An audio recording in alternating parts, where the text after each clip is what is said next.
Hi students, நான் வந்துட்டு thirteenth chapter பார்த்துட்ருக்கோம். ஸோ லாஸ்ட் கிளாஸில் வந்துட்டு அயனிக் பாண்ட்னா என்ன, அது எப்படி வந்துட்டு அந்த பாண்டு வருது, அதோட டிஃப்ரெண்ட் நேம்ஸ்னால் என்னென்னு பார்த்துட்டு நெக்ஸ்ட்டு நிறைய 2 இல்லஸ்ட்ரேஷன் பார்த்தோம், அதாவது 2 எக்ஸாம்பிள் பார்த்தோம். ஸோ இன்றைக்கி அதோட கண்டினியூஷனாக அயனிக் காம்பவுண்ட்ஸோட கேரக்டரிஸ்டிக்ஸ் என்ன, நெக்ஸ்ட் டைப் குவாலண்ட் பாண்ட்னா என்னன்னு சொல்லிட்டு தான் இன்றைக்கி இந்த கிளாஸில் பார்க்க போகிறோம். பேஜ் நம்பர் 152 இருக்குது. Characteristics of ionic compounds. The nature of bonding between the atoms of a molecule is the primary factor that determines the property of a compound. அதாவது the nature of bonding between the atoms, ஒரு 2 ஆட்டத்தில் atom of a molecule, ஒரு molecule இருக்கக்கூடிய ஆட்டம்ஸுக்கு நடுவில் இருக்கக்கூடிய ஒரு நேச்சரோட அந்த nature of bonding தான் வந்துட்டு ஒரு காம்பவுண்டோட ப்ராப்பர்ட்டிஸை வந்துட்டு டெட்டர்மைன் பண்ண ஹெல்ப் பண்ணுது. By this way, the ionic components, the atoms are held together by a strong electrostatic force that makes the components to have a characteristic features as follows.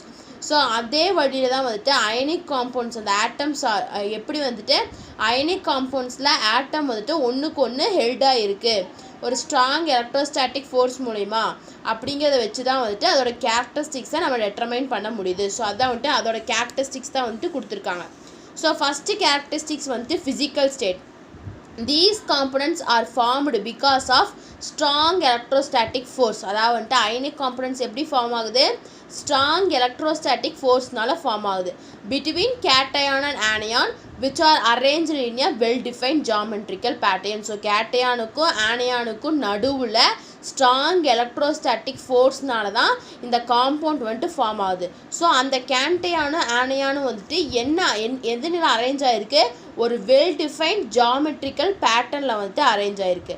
Thus, ionic components are crystalline solids at room temperature. So physical ஸ்டேட்டில் வந்துட்டு இந்த ionic components வந்துட்டு room டெம்பரேச்சரில் crystalline சாலிட்ஸாக இருக்கும், அதாவது கிறிஸ்டலாக இருக்கும் அப்படின்னு சொல்கிறாங்க. ஸோ இதான் வந்துட்டு ஃபிசிக்கல் ஸ்டேட், அதாவது ப்ராப்பர்ட்டிஸில் அயனிக் காம்பனன்ட்ஸோட ப்ராப்பர்ட்டிஸில் first property physical state. Next பாருங்கள் electrical conductivity. Ionic components are crystalline solids and so their ions are tightly held together. So நம்ம ஃபிசிக்கல் ஸ்டேட்டில் பார்த்தோம்னா அயனிக் காம்பவுண்ட்ஸ் என்ன, கிறிஸ்டலைன் சாலிட்ஸ். ஸோ அந்த கிறிஸ்டலைன் சாலிட்ஸ் எப்படி இருக்கும், அந்த கிறிஸ்டலைன் சாலிட்ஸில் இருக்கக்கூடிய அயன்ஸ்லாம் வந்துட்டு டைட்டாக ஹெல்டாக இருக்கும். இந்த ions therefore cannot move freely. So அதனால அயன்ஸ்னால் மூவ் பண்ண முடியாது ஃப்ரீயாக. And they do not conduct electricity in solid state. So solid ஸ்டேட்டில் அதனால எலக்ட்ரிசிட்டியை வந்துட்டு கண்டக்ட் பண்ண முடியாது. However, in molten state, their aqueous solution conduct electricity. So molten ஸ்டேட்டில் வந்துட்டு அந்த அயனிக் பாண்டோட அந்த அக்வயஸ் சொல்யூஷன் வந்துட்டு எலக்ட்ரிசிட்டியை கண்டக்ட் பண்ணுன்னு சொல்கிறாங்க. ஸோ எலக்ட்ரிக்கல் கண்டக்டிவிட்டின்னு பார்க்கும்போது அயனிக் காம்பனன்ட்ஸ் வந்துட்டு கிறிஸ்டலைன் சாலிட்ஸ். ஸோ அதில் இருக்கக்கூடிய அயன்ஸ்லாம் வந்துட்டு டைட்டாக ஹெல்டாக இருக்கும். ஸோ அந்த அயன்ஸ்லாம் வந்துட்டு ஃப்ரீயாக வந்துட்டு மூவ் ஆக முடியாது. அதனால எலக்ட்ரிசிட்டியை கண்டக்ட் பண்ண முடியாது சாலிட் ஸ்டேட்டில். ஸோ மோல்டன் ஸ்டேட்டில் வந்துட்டு அதோட சொல்யூஷன் வந்துட்டு எலக்ட்ரிசிட்டியை கண்டக்ட் பண்ணுங்கிறாங்க. ஸோ இதான் வந்துட்டு second property electrical conductivity. Next third property பாருங்கள் melting point. The strong electrostatic force between the cation and anion hold the ions tightly together. So very high energy is required to separate them. அதாவது strong electrostatic force ஆனியானுக்கும் கேட்டயானுக்கும் நடுவில் இருக்கக்கூடிய strong electrostatic force தான் வந்துட்டு 2 அயானையும் வந்துட்டு hold பண்ணி டூகெதராக வச்சுருக்கு.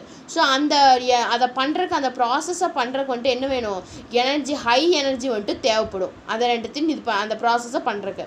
Hence ionic components have high melting and boiling point. So இதுலேருந்து என்ன தெரியுது, அயனிக் காம்பனன்ட்ஸ்க்கு வந்துட்டு பாயிலிங் பாயிண்ட்டும் மெல்ட்டிங் பாயிண்ட்டும் ஹையாக இருக்குன்னு தெரியுது.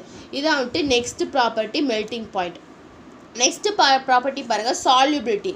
Ionic components are soluble in polar solvents like water.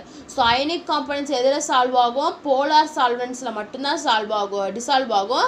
நான் போலார் சால்வெண்ட்ஸில் வந்துட்டு டிசால்வ் ஆகாது, அதாவது சொல்யூபிள் ஆகாது. தே ஆர் இன்சொல்யூபிள் இன் நான் polar solvents like benzene, carbon tetrachloride. Carbon tetrachloride அந்த இதிலெலாம் வந்துட்டு நான் போலார் சால்வெண்ட்ஸ்லாம் வந்துட்டு இது வந்துட்டு இன்சொல்யூபிள், அதாவது அயனிக் காம்பனன்ட்ஸ் சொல்யூபிள் ஆகாது அப்படிங்கிறாங்க.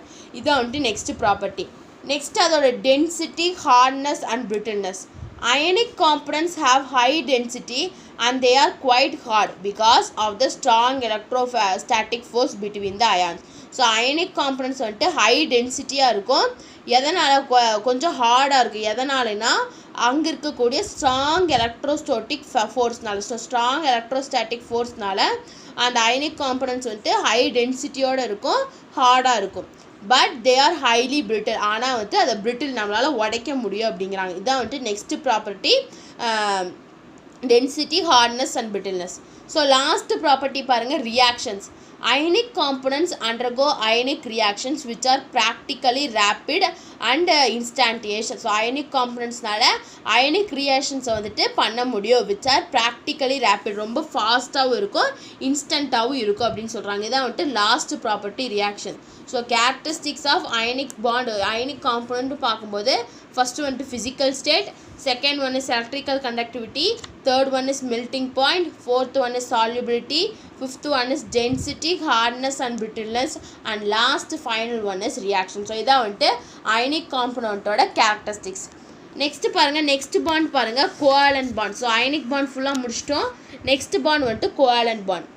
Atoms can combine with each other by sharing the unpaired of electrons in their outermost shell. So atoms எப்படி ஒன்றுக்கு ஒன்று கம்பைன் ஆகுது, அங்கே இருக்கக்கூடிய அன்பேர்டு எலக்ட்ரான்ஸ், ஒரு ஆட்டத்தில் இருக்கக்கூடிய அன்பேர்டு எலக்ட்ரான்ஸை ஷேர் பண்ணிக்கிறது மூலயமா தான் வந்துட்டு ஆட்டம் வந்துட்டு கம்பைன் ஆகுது. Each of two combining atoms contributes one electron to the electron pair which is needed for the bond formation and has equal claim on the shared pair of electron.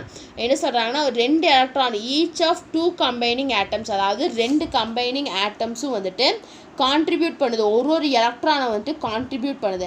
அந்த electron எதுக்கு தேவை, which is needed for bond formation, bond form பண்ணுறதுக்கு அந்த electrons வந்து தேவைப்படுது. And has equal claim on the shared electron pair, அந்த ரெண்டு ஆட்டத்தில் இருக்கக்கூடிய எலக்ட்ரான்ஸை வந்துட்டு ஒன்றுக்கு ஒன்று share பண்ணிக்குது.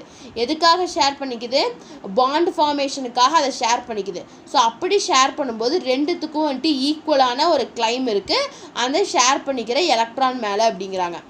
According to Lewis concept, when two atoms form a covalent bond between them. So Lewis concept படி ரெண்டு ஆட்டத்துக்கு நடுவில் கோவேலண்ட் பாண்ட் ஃபார்ம் ஆகுது அப்படின்னா each of the atoms attains the stable electronic configuration of the nearest normal gas. So Lewis dot concept படி ரெண்டு ஆட்டத்துக்கு நடுவில் கோவேலண்ட் பாண்ட் வந்துட்டு ஃபார்ம் ஆகுது அப்படின்னா அந்த ரெண்டு ஆட்டமும் வந்துட்டு ஸ்டேபிள் எலக்ட்ரானிக் கான்ஃபிகரேஷனை அட்டைன் பண்ணும் அப்படிங்கிறாரு. Since the covalent bond is formed because of sharing of electrons which become common to both of the atoms. அதாவது இங்கே என்ன ஆகுது, since covalent bond is formed, so covalent bond வந்துட்டு ஃபார்ம் ஆகுது. எதனால், because of the sharing of electrons, எலக்ட்ரான்ஸை ரெண்டு atom வந்துட்டு ஷேர் பண்ணிக்கிறனால அது வந்துட்டு ஃபார்ம் ஆகுது covalent bond which become common to both of the atom, அந்த ரெண்டு ஆட்டத்துக்கும் காமனான ஒன்று.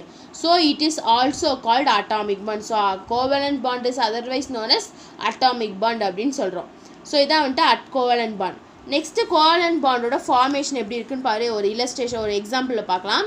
Lettuce consider two atoms A and B, அதாவது ரெண்டு ஆட்டம் கன்சிடர் பண்ணிக்கோங்க, ஏ ஆட்டம் பி ஆட்டம்னு. Let atom A has 1 valence electron and atom B has 7 valence electron. So ஆட்டத்தில் எவ்வளோ வேலன்ஸ் எலக்ட்ரான் இருக்குது, ஒரே ஒரு வேலன்ஸ் எலக்ட்ரான் தான் இருக்குது. ஆனால் ஆட்டம் பியில் வந்துட்டு 7 வேலன்ஸ் எலக்ட்ரான்ஸ் இருக்குது. As these atoms approach nearer to each other, so இந்த ரெண்டு ஆட்டம் வந்துட்டு பக்கத்தில் வரும்போது each atom contributes 1 electron and the resulting electron pair fills the outer shell of the both the atoms. So அது ரெண்டு பக்கத்தில் வரும்போது ஒவ்வொரு ஆட்டமும் வந்துட்டு ஒவ்வொரு எலக்ட்ரானை வந்துட்டு கான்ட்ரிபியூட் பண்ணுது. ஸோ ஒவ்வொரு எலக்ட்ரானை கான்ட்ரிபியூட் பண்ணும்போது அங்கே எலக்ட்ரான் பேர் வருது. ஸோ ரிசல்ட் அந்த எலக்ட்ரானை வந்துட்டு நீ கான்ட்ரிபியூட் பண்ணும்போது அங்கே எலக்ட்ரான் பேர் வருது. அந்த resulting electron pair fills the outer shell of both atom. So ரெண்டு ஆட்டத்தோட அவுட்டர் ஷெல்லை வந்துட்டு அந்த எலக்ட்ரான் பேர் வந்துட்டு ஃபில் பண்ணிடும் அப்படிங்கிறாங்க. தஸ் both the atoms acquire the completely filled valential electronic configuration which leads to stability. So அப்படி அது வந்துட்டு அவுட்டர் ஷெல்லில் வந்துட்டு ஃபில் பண்ணும்போது அந்த ரெண்டு ஆட்டமும் வந்துட்டு கம்ப்ளீட்டாக ஃபில் ஆகி அங்கே ஸ்டேபிள் எலக்ட்ரானிக் கான்ஃபிகரேஷனை அதை அட்டைன் பண்ணிடுதுன்னு சொல்கிறாங்க. ஸோ இதாக பாருங்கள், ஸ்டேபிள் எலக்ட்ரான் பேர். ஸோ வந்துட்டு இங்கே பாருங்கள், ஏ ஆட்டம் பி ஆட்டம். ஸோ ஏலேருந்து ஒரு எலக்ட்ரான், பிலேருந்து ஒரு எலக்ட்ரான். ஸோ நடுவில் ஒரு வேலன்ஸ் ஷெல் வந்துட்டு ஃபில் ஆகும்போது ஏ ஆட்டம் அண்ட் பி ஆட்டம் ரெண்டுமே வந்துட்டு ஸ்டேபிள் எலக்ட்ரானிக் கான்ஃபிகரேஷனை அட்டைன் பண்ணிடுன்னு சொல்கிறாங்க. இப்படி தான் வந்துட்டு கோவேலன்ட் பாண்ட் ஃபார்ம் ஆகுது. ஸோ ஃபஸ்ட் இல்லஸ்ட்ரேஷன் என்னென்னா formation of hydrogen molecule. So hydrogen molecule எப்படி ஃபார்ம் ஆகுது? Hydrogen molecule is formed by 2 hydrogen atom. So hydrogen molecule எப்படி ஃபார்ம் ஆகுது? 2 ஹைட்ரஜன் ஆட்டத்து மூலயமா ஃபார்ம் ஆகுது. While forming the molecule, both hydrogen atom contribute 1 electrons each to the shared pair and both atoms acquire stable and completely filled electronic configuration. So அதாவது hydrogen molecule வந்துட்டு 2 hydrogen ஆட்டத்தினால mat ஆயிருக்கு. while forming மாலிக்யூலை form பண்ணும்போது 2 hydrogen ஆட்டமும் ஒரு எலக்ட்ரானை வந்துட்டு share பண்ணணும். சரியா? ஒரு 1 electron each to the shared பேர். அந்த போத் ஆட்டம்ஸ் வந்துட்டு அந்த 2 ஆட்டமும் வந்துட்டு ஸ்டேபிள் எலக்ட்ரானிக் கான்ஃபிகரேஷன் அட்டைன் பண்ணிடும். எப்படின்னா அந்த ஃபில் பண்ணுறது மூலிமா வேலன்ஸ் ஷெல்லை ஃபில் பண்ணுறது மூலிமா. இங்கே பாருங்கள், ஒரு ஹைட்ரஜன் ஆட்டம் இன்னொரு ஹைட்ரஜன் ஆட்டம். இங்கே வந்துட்டு ரெண்டுத்துக்கும் காமனான பேர் ஆஃப் எலக்ட்ரான்ஸ் இருக்கா? ஸோ இது மூலயமா 2 ஹைட்ரஜன் மாலிக்யூலும் வந்துட்டு எலக்ட்ரானிக் கான்ஃபிகரேஷனை ஸ்டேபிள் எலக்ட்ரானிக் கான்ஃபிகரேஷனை அச்சீவ் பண்ணிடும் அப்படின்னு சொல்கிறாங்க. இதான் வந்துட்டு ஃபஸ்ட் இல்லஸ்ட்ரேஷன். நெக்ஸ்ட் இல்லஸ்ட்ரேஷன் பாருங்கள், formation of chlorine molecule. So chlorine மாலிக்யூலோட formation. Chlorine molecule is formed by 2 chlorine atoms. So chlorine molecule இப்போ எதனால் ஃபார்ம் ஆகிருக்கு? 2 குளோரைன் ஆட்டத்தினால ஃபார்ம் ஆகிருக்கு. Each chlorine atom has 7 valence electron. So ஒவ்வொரு chlorine ஆட்டத்தில் 2 chlorine ஆட்டத்தில் எவ்வளோ வேலன்ஸ் எலக்ட்ரான் இருக்குது? 7 வேலன்ஸ் எலக்ட்ரான் இருக்குது. These 2 atoms achieve a stable, completely filled electronic configuration by sharing a pair of electrons. So இந்த 2 ஆட்டமும் எப்போ வந்துட்டு எலக்ட்ரானிக் கான்ஃபிகரேஷன் அட்டைன் பண்ணும்? எலக்ட்ரான்ஸை வந்துட்டு ஷேர் பண்ணும்போது அப்படிங்கிறாங்க. பாருங்கள், ஒரு 2 குளோரைட் ஆட்டம். ஸோ 2 குளோரைடு ஆட்டத்தினால ஆனதான் வந்துட்டு குளோரைட் மாலிக்யூல். ஸோ 2 இருக்குது. ஸோ இதை வந்துட்டு எப்படி ஷேர் பண்ணுது பாருங்கள். 2 8 நெக்ஸ்ட்டு வெளியே இருக்குது 7. ஸோ 7ங்கும் போது இங்கே இந்த பக்கம் இருந்து வருது ஒரு எலக்ட்ரான், இங்கேருந்து இங்கே போகிறது இன்னொரு எலக்ட்ரான். ஸோ ரெண்டுத்துக்கும் ஷேர் பண்ணும்போது 2 குளோரைன் மாலிக்யூலும் வந்துட்டு ஸ்டேபிள் எலக்ட்ரானிக் கான்ஃபிகரேஷனை அட்டைன் பண்ணிடுது அப்படின்னு சொல்கிறாங்க. இதான் வந்துட்டு illustration to formation of chlorine molecule. Illustration 3 பாருங்க, formation of methane molecule. Methane molecule is formed by the combination of 1 carbon and 4 hydrogen atoms. So methane molecule எப்படி ஃபார்ம் ஆகுது? ஒரு கார்பன் ஆட்டத்தினாலையும் 4 ஹைட்ரஜன் ஆட்டத்தினாலையும் ஃபார்ம் ஆயிருக்கு. The carbon atom has 4 valence electrons. So carbon ஆட்டத்துக்கு எத்தனை valence electron இருக்கு? 4 valence electrons இருக்கு. These 4 electrons are shared with 4 atoms of hydrogen to achieve a stable electronic configuration by sharing a pair of electron. So கார்பனத்தில் இருக்கக்கூடிய 4 எலக்ட்ரான்ஸும் வந்துட்டு 4 hydrogen ஆட்டத்து கூட combine ஆகி அங்கே stable electronic கான்ஃபிகரேஷனை அட்டைன் பண்ணுது அப்படின்னு சொல்கிறாங்க. இதுதான் வந்துட்டு ஃபார்மேஷன் ஆஃப் மெத்தில் மாலிக்யூல். பாருங்கள், இது வந்துட்டு கார்பன் ஆட்டம், இது வந்துட்டு 4 ஹைட்ரஜன் ஆட்டமா.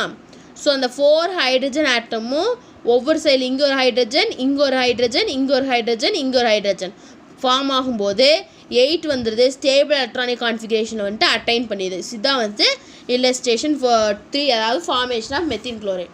நெக்ஸ்ட் இல்லஸ்ட்ரேஷன் 4 பாருங்கள், formation of oxygen molecule. Oxygen molecule is formed by 2 oxygen atoms. Oxygen molecule எதனால் ஃபார்ம் ஆயிருக்கு?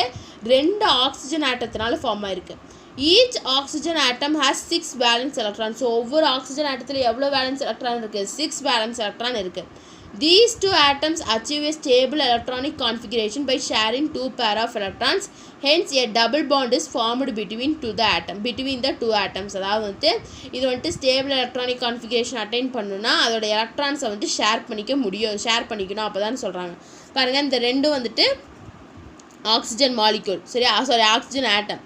ஸோ ரெண்டுத்தையும் ஷேர் பண்ணி அது வந்துட்டு ஸ்டேபிள் எலக்ட்ரானிக் கான்ஃபிகரேஷனை அட்டைன் பண்ணிடுது. ஸோ இதான் வந்துட்டு இல்லஸ்ட்ரேஷன் 4. நெக்ஸ்ட் இல்லஸ்ட்ரேஷன் 5 பாருங்கள், formation of nitrogen molecule. Nitrogen molecule is formed by 2 nitrogen atom. So nitrogen molecule எதனால் ஃபார்ம் ஆகிருக்கு? 2 நைட்ரஜன் ஆட்டத்தினால ஃபார்ம் ஆகிருக்கு. Each nitrogen atom has 5 valence electron. ஒவ்வொரு நைட்ரஜன் ஆட்டத்துக்கும் 5 வேலன்ஸ் எலக்ட்ரான் இருக்குது. These 2 atoms achieve a stable, completely filled electronic configuration by sharing a 3 pair of electron. So இது எப்போ வந்துட்டு இந்த ரெண்டு ஆட்டமும் எப்போ வந்துட்டு ஸ்டேபிளாக ஃபில்லான எலக்ட்ரானிக் கான்ஃபிகரேஷன் அட்டைன் பண்ண முடியும் 3 பேர் ஆஃப் எலக்ட்ரான்ஸு ஷேர் பண்ணும்போது. Hence a triple bond is formed in between the 2 atoms. So அந்த ரெண்டு ஆட்டத்துக்கு நடுவில் எவ்வளோ பாண்டாக ஃபார்ம் ஆகுது, ட்ரிபிள் பாண்ட் 3 பாண்டு வந்துட்டு ஃபார்ம் ஆகுது அப்படின்னு சொல்கிறாங்க. இதான் வந்துட்டு formation of nitrogen molecule.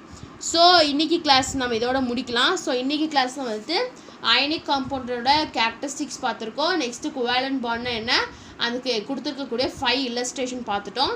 Next கிளாஸில் வந்துட்டு கோவேலன்ட் காம்பனன்ட்ஸோட கேரக்டரிஸ்டிக்ஸ் அண்டு கோஆர்டினேட் கோவேலன்ட் பாண்ட் அப்படின்னா என்னன்னு சொல்லிட்டு நம்ம நெக்ஸ்ட் கிளாஸில் பார்க்கலாம். உங்களுக்கு இதில் ஏதாச்சும் டவுட் இருந்தால் கமெண்ட் பண்ணுங்கள். இந்த வீடியோ கிளாஸ் பிடிச்சிருந்தால் லைக் பண்ணுங்கள், ஷேர் பண்ணுங்கள், சப்ஸ்கிரைப் பண்ணுங்கள். தேங்க்யூ.